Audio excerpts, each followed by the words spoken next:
오늘 말씀은 구약성경 룻기서입니다. 2장 11에서 17에서 23절 말씀, 구약성경 403면을 우리 겸손하게 선체로 함께 합독으로 함께 읽습니다. 함께 합니다.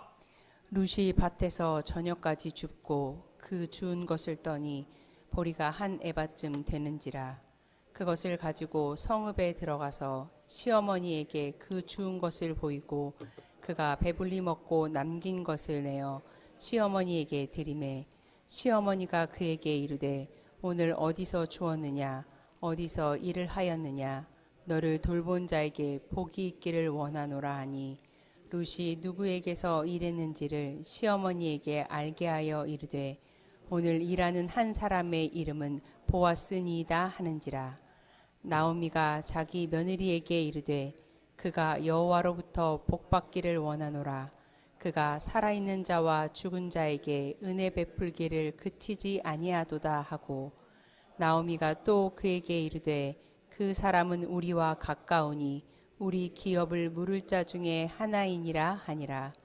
모압 여인 룻이 이르되 그가 내게 또 이르기를 내 추수를 다 마치기까지 너는 내 소년들에게 가까이 있으라 하더이다 하니, 나오미가 며느리 룻에게 이르되 내 딸아 너는 그의 소녀들과 함께 나가고 다른 밭에서 사람을 만나지 아니하는 것이 좋으니라 하는지라. 이에 룻이 보아스의 소녀들에게 가까이 있어서 보리 추수와 밀 추수를 마치기까지 이삭을 주우며 그의 시어머니와 함께 거주하니라. 아멘. 이는 살아계신 하나님의 말씀입니다. 오늘 새롭게 오신 분도 계신데 주의 이름을 환영하고요. 오늘 찬양 예배 후에 사회전도회 원래 및 윷놀이가 있다라고 했습니다. 한 분도 빠짐없이 광고 부탁하겠습니다. 우리 말씀을 통해서 함께 하나님을 만날 때 우리 은혜의 말씀이 우리의 마음에 와닿기를 주의 이름으로 축원합니다. 우리에게 어떤 일이 생기면, 문제가 생길 때마다 누군가의 도움을 없이 살아갈 수 있는 사람은 아무도 없을 것입니다. 나는 독불장군이다. 난 내가 모든 걸 해결한다. 그런 사람 없어요. 사람은요, 사람 인자예요. 서로 도와주는 거예요. 그래서 도울 수밖에 없고 도움을 요청할 수밖에 없습니다. 그 도움을 주는 분이 우리보다 상상할 수 없는 정도의 힘과 능력을 줄 수 있는 분이라면 얼마나 좋겠습니까?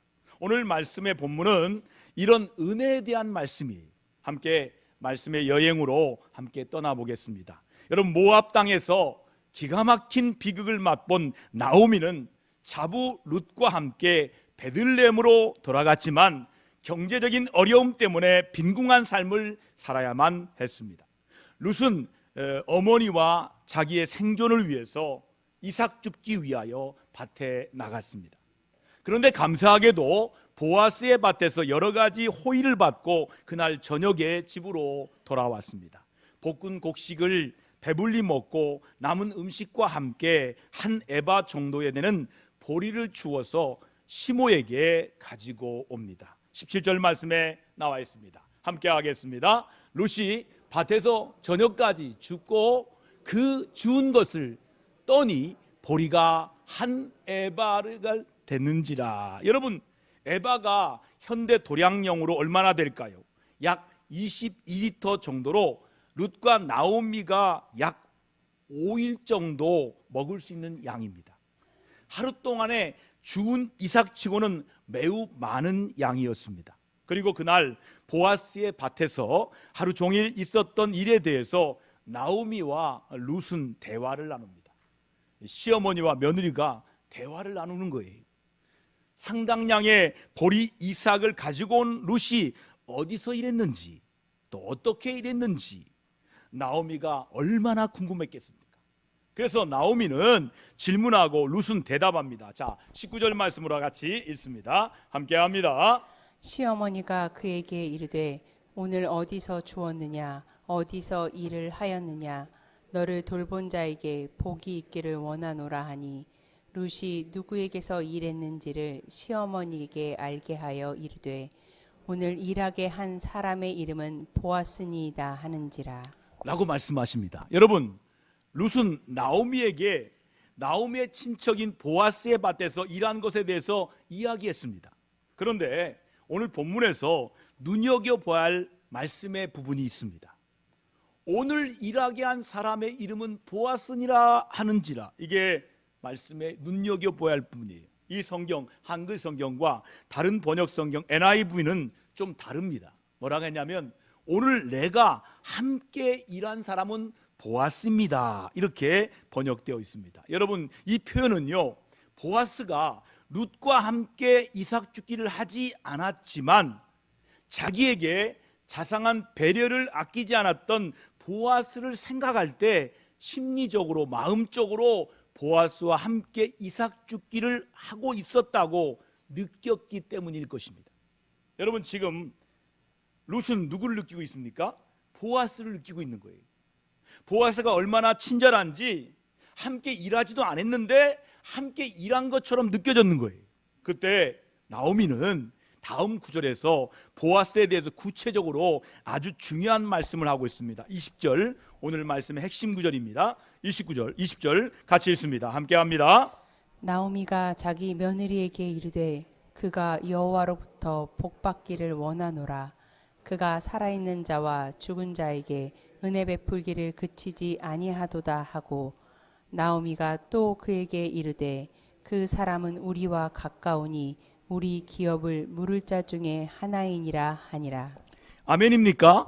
이렇게 말씀하고 있는 거예요. 나오미는 룻을 돌보아줄 사람이 구체적으로 누구인지 알지 못했을 때는 이렇게 복을 빕니다. 너를 돌본 자에게 복이 있기를 원하노라. 이렇게 일반적인 축복의 기원을 합니다.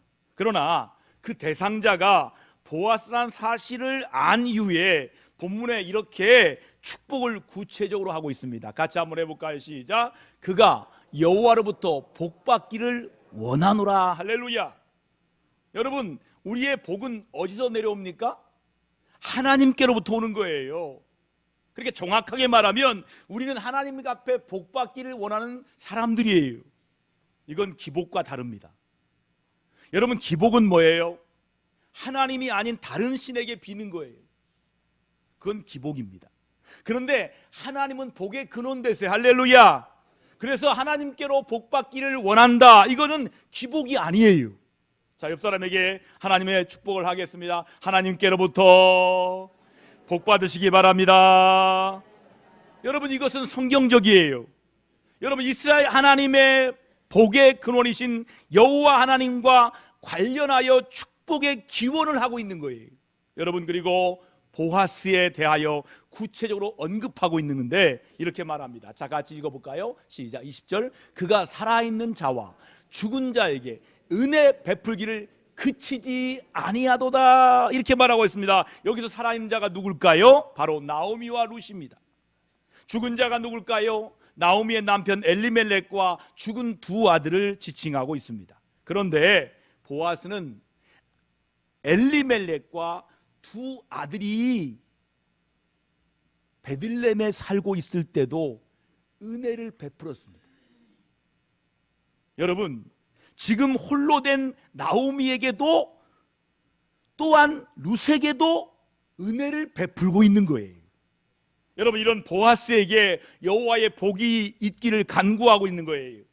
오늘 말씀에 주목할 단어가 뭐냐면 은혜입니다. 한번 따라 합시다. 은혜. 옆 사람 인사합시다. 은혜 받으세요. 여러분, 그런데요, 은혜 받으세요 말하면서도 은혜가 무엇입니까? 물어보면 잘 모른다 그래요. 은혜가 무엇입니까? 우리 믿음의 삶을 살면서 가장 많이 사용하는 단어가 바로 은혜인데, 은혜란 무엇입니까? 물어보면 말이 막혀버려요. 여러분, 은혜가 뭐예요? 사전을 보면 고맙게 베풀어주는 신세나 혜택입니다. 이건 사전적인 거예요. 이 성경은 원어가 있습니다. 히브리어, 헬라어가 있어요. 구약 성경의 히브리어로 은혜가 헤세드입니다. 헤세드는 은총과 인자와 자비, 긍휼을 등의 단어와 같은 의미가 있어요. 그래서 이 헤세드란 말을 통해서 은혜란 뜻이 뭐냐면, 같이 읽어볼까요? 받을 자격이 전혀 없음에도 불구하고 값없이 베풀어주는 모든 축복과 사랑이에요. 은혜는 뭐냐면 받을 자격이 없어요. 그런데 모든 축복과 사랑을 베풀어 주는 거예요. 그게 은혜라는 거예요. 여러분, 누구로부터 은혜를 입었습니까? 바로 보아스입니다. 보아스의 원문에 보니까 보아스의 뜻은 민첩, 재빠름이라는 의미로 기생 라합의 아들입니다. 보아스의 어머니가 누구라고요? 기생 라합입니다. 어머니가 기생이에요. 근데 그 아들을 하나님께서 축복하십니다. 그래서 베들레헴 부유한 지주가 됩니다. 그리고 나오미의 남편의 엘리멜렉의 친척입니다. 이 보아스가 궁핍한 가운데 있는 나오미와 룻에게 물질적으로 정신적으로 호의를 베풀어 주었어요. 그리고 이웃을 돕는데 생색을 전혀 내지 않고요, 배려하는 모습을 보여주고 있는 거예요. 또한 자신의 일꾼들에게도조차 하나님의 축복을 기원할 만큼 믿음과 덕을 지닌 자가 바로 보아스입니다. 여러분, 룻이 그토록 풍성한 수확을 거두고 배불리 음식을 먹을 수 있었던 것은 룻 자신의 노력과 결과가 아닙니다. 룻이 그렇게 노력해서 그렇게 하루에 한 에바의 귀한 것을 얻을 수가 없는 거예요. 이삭 죽게 하는데 얼마나 되겠습니까? 그의 노력의 결과가 아니라는 거예요. 오직 하나님께서 보아스를 통하여 은혜를 베풀어 주셨기 때문이에요. 여러분, 우리 모두는요, 하나님의 은혜 없이는 살아갈 수 없는 사람들 아닙니까? 특별히 요즘같이 어려운 시절을 살아가고 있는 우리들은, 여러분, 어찌 하나님의 은혜 없이 잘 살아갈 수가 있을까요? 은혜밖에 없어요. 할렐루야. 은혜 없이 살아갈 수가 없어요. 할렐루야. 한 교회에서 오랫동안 목회를 잘하시는 목사님들에게 물어봅니다. 목사님, 어떻게 목회하십니까? 이렇게 말씀하십니다. 주님의 은혜로 목회합니다. 근데 그 눈가에는 눈물이 촤라 흘러요. 노종들이 하는 말이, 저는 주님의 은혜로 목회합니다. 여러분, 성경에 보니까 자신의 능력과 노력이 아닌 하나님의 은혜로 살아온 믿음의 인물들을 기록하고 있어요. 요셉을 한번 보세요. 비록 노예로 애굽으로 팔려갔지만 노예 취급을 당하지 않고 후에 큰 애굽 땅을 다스리는 두 번째 왕 다음 총리로서 살아갈 수 있었던 것은 요셉의 노력이나 능력 때문이 아닙니다. 하나님께서 그에게 베풀어 주신 은혜가 아닙니까? 자, 창세기 39장 2절 같이 읽어볼까요? 여호와께서 요셉과 함께 하심으로 그가 형통한 자가 되어. 성경은 이렇게 하나님의 은혜를 기록하고 있어요. 여러분, 다윗을 보십시오. 다윗의 주변 대적들이 강력하게 물리치고 또 40년간 왕으로서 온 유대 백성들을 잘 다스린 것은 다윗의 자신의 능력과 공로 때문이 아닙니다. 여러분, 다윗이란 이름은 데이비드라는 뜻입니다. 강력하이라는 뜻이에요. 근데 놀라운 것은 다윗이 강력할 때 죄를 범합니다. 다윗이 힘이 셀 때 밧세바를 범하잖아요. 다윗이 힘이 셀 때 인구조사에서 벌받잖아요. 다윗이 언제 벌받습니까? 내가 힘 있어, 이때 벌받는 거예요. 그런데 다윗은 눈물 흘릴 때마다 하나님이 은혜를 베푸시고, 다윗은 하나님께서 그를 택하셔서 목동이었을 때 머리에 기름을 부으십니다. 그리고 은혜를 베풀어 주셨기 때문에 다윗이 왕으로서 계속 있을 수 있는 거예요. 여러분, 그의 아들 솔로몬은 어떻습니까? 솔로몬은 태생부터 이건 불륜서에 태어난 거예요. 밧세바가 누굽니까? 우리아의 아내 사이에 태어난 게 솔로몬 아닙니까? 피가 더러워요. 그런데 이 솔로몬이 어떻게 합니까? 하나님 앞에 예배드리면서 하나님의 은혜를 구하잖아요. 그때 천하의 놀라운 부와 놀라운 지혜를 얻을 수 있었던 것은 하나님의 은혜가 아니었으면 가능했겠습니까? 다니엘 또한 바벨론의 포로 생활을 잡혀갔지만 그곳에 뛰어난 지혜를 보이고 높은 지위에 오를 수 있었던 것도 다니엘 자신의 능력이 아니라 하나님의 은혜 아닙니까? 우리도 마찬가지입니다. 우리가 이 땅에 살아가면서 어려운 일이 있을지라도 이만큼 살아가는 것은 모두 다 하나님의 은혜 아닙니까? 그래서 종교개혁들이 뭐라고 합니까? 종교개혁들이 오직 은혜합니다. 한번 따라합시다. 오직 은혜. 솔라 그라치아. 솔라 그라치아, 오직 은혜. 그렇게 신앙을 고백하잖아요. 오직 믿음, 오직 은혜, 오직 말씀. 이게 종교개혁자들의 외침이에요. 그 중에 오직 은혜는 바로 신앙 고백이에요. 이 고백이 저와 여러분의 고백이 되어야 하지 않겠습니까? 다 같이 한번 고백하겠습니다. 오직 은혜입니다. 저는 아직까지요, 자기가 알고 있는 것 때문에 구원받은 사람 못 봤어요. 알긴 알아요. 많이 알아요. 그런데 그것이 자기를 괴롭히더라고요. 박사가 구원받습니까? 석사가 구원받습니까? 아닙니다. 많이 아는 게 아니에요. 많이 몰라도 돼요. 하나님의 은혜를 아는 사람이 구원을 받아요. 그런데요, 이러한 은혜를 구체적으로 베풀어 주신 분이 계시다고 성경은 우리에게 말씀하고 있어요. 그분이 누구예요? 기업 물을 자예요. 한번 따라합시다. 기업 물을 자. 본문 20절 하반절에 나와 있습니다. 같이 읽어볼까요? 시작. 나오미가 또 그에게 이르되 그 사람은 우리와 가까우니 우리 기업을 물을 자 중에 하나이니라 하니라. 이렇게 말씀하고 있습니다. 여러분, 기업 물을 자가 무슨 뜻입니까? 기업 물을 자를 영어로 말하면 친척 일가라는 의미입니다. 그런데요, 원어 히브리에 보니까 고엘입니다. 고엘. 한번 해볼까요? 고엘. 여러분, 도로 사다, 되찾다, 속량하다, 이게 고엘입니다. 기업 물을 자란 이스라엘 고엘 제도를 말하는 거예요. 여러분, 이 제도는요, 혈연 공동체 사회를 유지하기 위해서 생명과 재산과 가문을 보호하기 위한 제도가 고엘 제도입니다. 예를 들어 볼까요?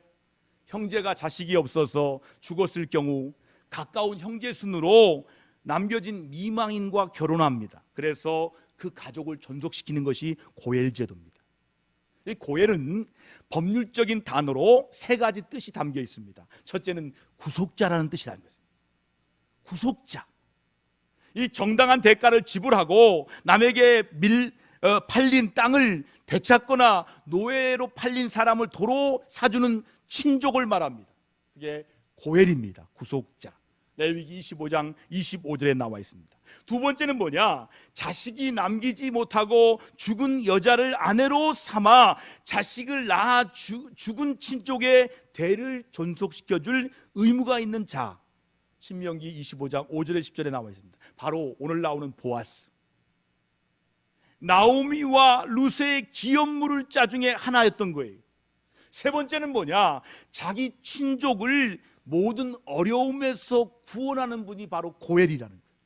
이 뜻이, 여러분, 하나님께서 보아스를 룻과 만나게 하셔서 룻의 어려움을 구원할 뿐 아니라 궁극적으로 부부로 맺어 주셔서 기업 물을 자가 되게 해 주신 거예요. 여러분, 그러면 질문하겠습니다. 보아스는, 구약의 보아스는 신약의 누구를 예표할까요? 바로 예수 그리스도입니다.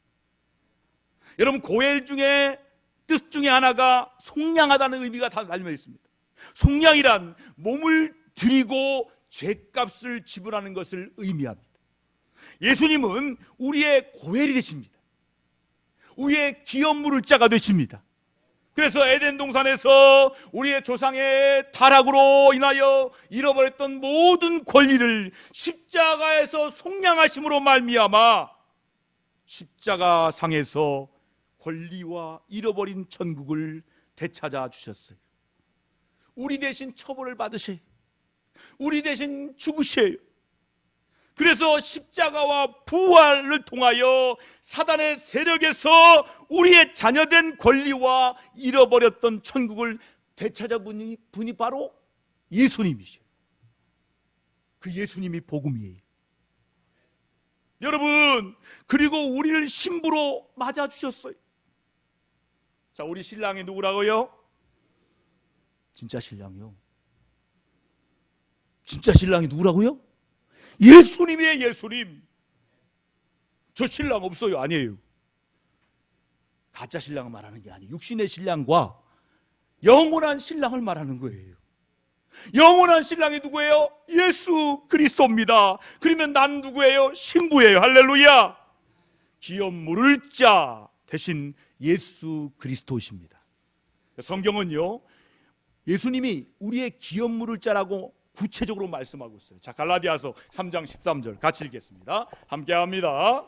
그리스도께서 우리를 위하여 저주를 받은 바 되사 율법의 저주에서 우리를 속량하셨으니 기록된 바 나무에 달린 자마다 저주 아래 있는 자라 하였음이라. 아멘입니까? 자, 히브리서 9장 15절도 같이 있습니다. 함께 합니다. 이로 말미암아 그는 새 언약의 중보자시니 이는 첫 언약 때 범한 죄에서 속량하려고 죽으사 부르심을 입은 자로 하여금 영원한 기업의 약속을 얻게 하려 하심이라. 아멘, 아멘.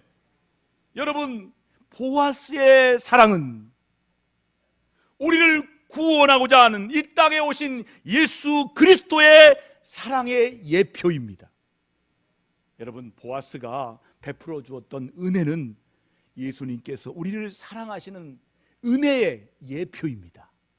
여러분, 이 은혜 중에 가장 큰 은혜는 룻과 같은 이방인의 신분인 우리를 구원하여 신부로 맞이한 은혜예요. 우리 예수님께서 여러분에게 베풀어 준 가장 큰 은혜 중이 무엇일까요? 그 은혜는 바로 주님의 신부된 은혜. 한번 따라합시다. 나는 주님의 신부된 은혜를 받았다. 이게 가장 큰 은혜라는 거예요. 그래서 찬송가 305장 이렇게 주님의 은혜를 찬양합니다. 자, 우리 함께 반주를 부탁드리겠습니다. 우리 마음을 잘 정돈해서 함께 1절 2절만 함께 부를 때 은혜가 내리기를 주의 이름으로 축원합니다. 함께 찬양합니다. 어메이징 그레이스입니다. 놀라운 하나님의 은혜입니다. 이것이 아멘 될 때 이 말씀대로 이루어진 것입니다. 나 같은 죄인 살리신 주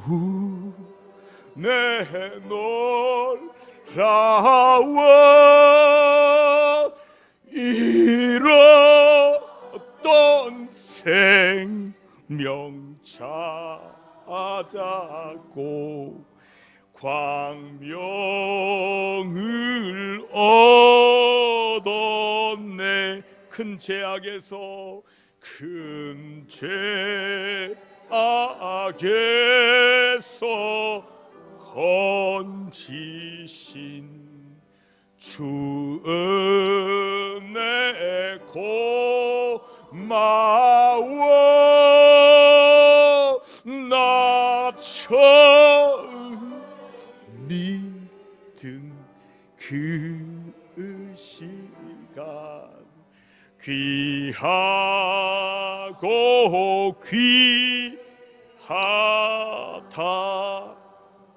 여러분, 여러 상황들로 인하여 힘들고 어렵지 않습니까? 어둠과 분노가 가득한 이 세상에서 주께서 베풀어 주신 은혜가 없이는 우리는 하루도 한 걸음도 더 나아갈 수가 없을 것입니다. 그러면 이러한 기업 물을 자가이신 예수님의 은혜를 계속적으로 누릴 수 있는 길이 무엇일까요? 받기만 하는 것이 아니라 누려야 되는데, 자, 20절, 21절과 22절에 답이 나와 있습니다. 우리 함께 읽겠습니다. 함께 합니다. 모압 여인 룻이 이르되 그가 내게 또 이르기를 내 추수를 다 마치기까지 너는 내 소년들에게 가까이 있으라 하더이다 하니 나오미가 며느리 룻에게 이르되 내 딸아 너는 그의 소녀들과 함께 나가고 다른 밭에서 사람을 만나지 아니하는 것이 좋으니라. 아멘. 하는지라. 23절 같이 있습니다. 시작. 이에 룻이 보아스의 소녀들에게 가까이 있어서 보리추수와 밀추수를 맞추기까지 이삭을 주며라고 말씀합니다. 여러분, 팔레스타인 지역에는요, 농사가 3월 4월경에 보리추수를 합니다. 그리고 5월 6월경에 밀추수를 합니다. 그때까지 소년들과 소녀들 옆에 가까이 계속 있으라고 합니다.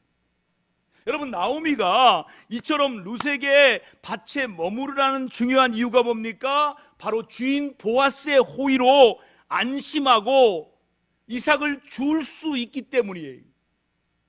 지금 룻은 어떤 사람입니까? 이방 모압 여인입니다. 홀로 된 여인이에요.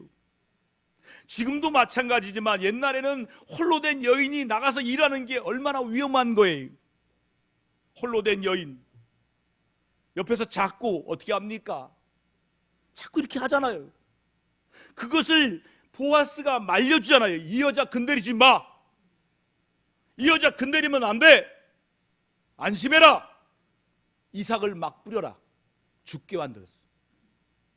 그러나 더 중요한 이유는요, 룻이 계속해서 보아스를 서로 바라볼 수 있는, 상면할 수 있기에 부탁한 거예요. 거기 가면 보아스를 만나는 거예요. 그러면 은혜를 계속 유지하는 비결이 뭘까요? 여러분, 은혜 받은 다음에 은혜 유지할 수 있는 비결이 뭐예요? 기업 물을 자 대신 주님을 가까이 해야 하는 거예요. 우리 주님께 가까이 할 때 이 은혜 받은 것을 유지할 수가 있는 거예요. 자, 21절 23절 말씀 보니까 가까이 있으라, 이 구절이 두 번이나 연속적으로 기록되어 있어요. 가까이 있으라 말씀의 구절을 원어로 보니까 다바크가 뭡니까? 단단히 달라붙다, 밀착되다, 붙들다는 거예요. 주님과 얼마나 가까우냐면 주님과 딱 붙어 있는 거예요. 주님과 밀착되어 있는 거예요. 주님을 붙들고 있는 거예요. 이렇게 말씀하는 거예요. 여러분, 보아스의 밭에 있는 남종과 여종을 떠나지 말고 단단히 밀착되어 그들을 붙잡고 있을 때 풍성한 곡식을 얻을 수 있다는 거예요. 마찬가지입니다.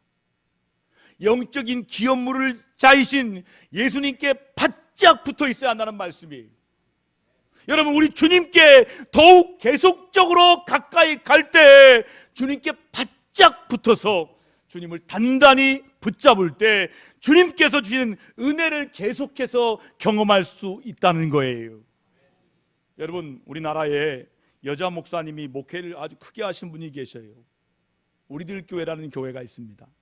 담임 목사 김양재 여자 목사님의 간증이에요. 그분은 청각장애인 부모에게 태어납니다. 그리고 늘 태어남에 대해 열등감이 있어요. 그래서 대학 졸업할 때까지 친구들에게 자기 부모를 소개 못할 정도로 부모님은 자기 인생의 장애물 정도로 여겼습니다. 그런 가운데 의대생 남편을 만납니다. 그 여자가, 그 목사님 참 이뻐요. 얼굴 보고서 아마 집안 중요하지 않아, 너만 이쁘면 돼. 그리고 결혼하여 의사인 남편 때문에 경제적으로 풍족했습니다. 그렇지만 그 의사가 매일 술 취해서 집에 들어옵니다. 매일입니다. 365일 중에 366일을 먹어요. 저녁 늦게까지 귀가하는 남편과 또 남편이 없는 자리에 시어머니의 갈등 너무 심했어요. 그 결과 첫 아이를 낳는데 자폐 증상을 보여서 병원에서 경계성 자폐아 그리고 과잉 행동 장애 판정을 받습니다. 애가 장애인이에요. 시모와 남편 때문에 내가 이혼할래, 아니 내가 스스로 죽을래, 자살을 수없이 결심했어. 그런데 장애 부모님이 있는 친정으로 돌아가고 싶지 않아서 속으로 피를 흘립니다. 속을 찢으면서 아픔을 가리고 살았어요. 그런 중 남편이 무리한 투자로 모든 재산을 다 날리고 병원이 부도났어요. 이런 혼란스러운 가운데 오늘 말씀의 룻처럼 하나님의 은혜를 갈망하며 교회를 찾고 예수님께 가까이 나갔어요. 그러나 마음 한구석에 남편 때문에 가정이 망했다는 것을 입증하는 것이 자기 인생의 목적이었답니다. 내가 망한 것은 내 남편 때문이야. 이걸 내가 입증할래. 이게 자기 목표였대요. 그러나 주의 말씀을 대하면서 그게 아니구나, 나의 욕심 때문이었구나, 나의 욕심을 깨달으면서 남편에게 이렇게 고백했답니다. 자, 여자분들 앞에 남편 있다고 생각하면서 한번 해볼까요? 나 때문에 수고해 줘서 고마워요. 나와 살아주어서 고마워요. 그런 말을 한 번도 안 했어요. 그런데 이 김양재 목사님이 은혜 받고 남편에게 눈물을 줄줄 흘리면서 여보, 나 때문에 수고해줘서 고마워요, 나와 살아주어서 고마워요 했더니 남편이 감동을 먹었어요. 교회를 등록합니다. 그리고 양육도 받았어요. 그 목사님이 이렇게 간증합니다. 자신이 주님께 더 가까이, 말씀을 더 가까이 했더니 자신도 살고 남편도 살고 가정도 살았다고 간증합니다. 할렐루야. 그렇습니다. 기업 물을 자이신 우리 예수님을 가까이 하는 것이 살 길이고 은혜입니다. 그리고 예수님이 가까이 갈 때 큰 은혜를 입을 수가 있는 거예요. 우리 주님의 은혜는요, 태평양 바다보다 깊습니다. 그 바다보다 넓습니다. 주님의 은혜는요, 요셉의 창고보다 더 풍성합니다. 그런데요, 태평양 물속에 있는 멸치가 목이 말라 죽었다면 어떤 생각이 드십니까? 요셉의 창고 속에 있는 생쥐가 굶어 죽었다면 얼마나 안타깝습니까? 이는 물고기와 쥐의 문제만은 아닙니다. 하나님의 자녀인 저와 여러분이 예수 그리스도에게 더 가까이 나아갈 수 있기를 바랍니다. 은혜에 푹 잠기기를 축원합니다. 예수 그리스도의 은혜를 사모하고 주님을 든든히 붙잡을 수 있기를 바랍니다. 그러면 보아스의 밭에서 풍성한 곡식을 얻을 수 있음 같이 저와 여러분은 풍성한 주님의 은혜 가운데 거할 수 있음을 믿으시면 아멘 합시다. 이런 풍성한 은혜가 우리 모두에게 있기를 주의 이름으로 축원합니다.